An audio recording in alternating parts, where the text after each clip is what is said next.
So I mentioned we would start maybe with a little bit like an overview of what we've been using so far in terms of people analytics. So first, I decided maybe to look not at the quantitative, most typical, let's say, examples of what is collected and analyzed.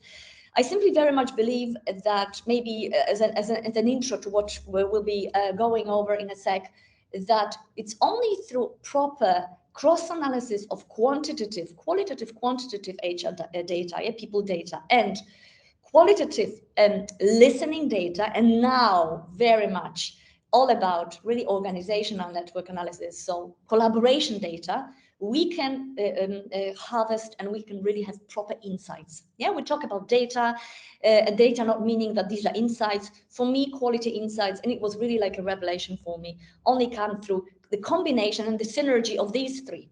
So first, let's start with the like quality, let's say, listening data. So qualitative people data that I'm sure you're familiar with, but maybe it's worth looking at the kind of evolution. Because if you think about it, it's not even an evolution, but a revolution that we've been experiencing over a couple of last years. And what we are looking at now, it's this the kind of a journey. And I will start with the left-hand side, this dark blue box. As you can see, it's marked with the yellow color above. This will help you guide. This will help me guide you through what I'm talking about.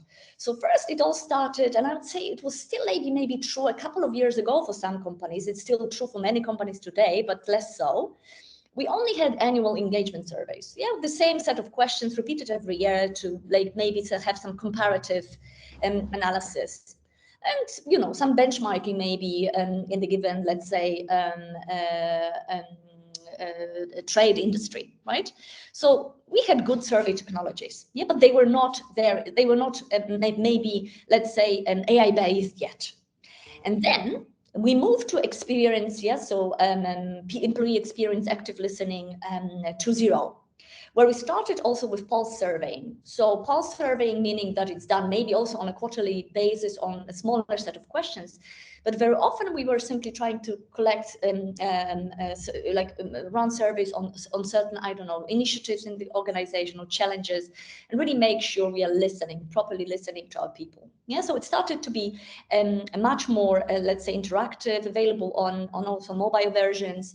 It was much more immediate, yes, much more, let's say, also increasingly AI based already, and we started seeing certain descriptive action plans. Yeah, so we had a situation that we could describe thanks to, let's say, AI. Also, we could see certain key themes emerging. So it started to be more and more, I would say, qualitative, yeah, and really easier to analyze. And another thing I would add is that people leaders are already using this pulse surveys. So it's not driven, top down, but this is the tool in hands of people leaders more and more often. Yes, you're right. So this is already where actually people leaders were started to be much more involved. It was not just owned by the people function, right? But much more with the involvement of the people leaders themselves. Yes, and it's also about not just action plans for the whole company, but for the specific teams as well. And now we are, I would say, for the most companies, we are at employee experience 3.0, where we started experiencing, more and more this ecosystem approach. Yeah, with many dashboards created through, combining different data sources. And of course, they also start recommending actions, but also go one step further. They also start sending out nudges.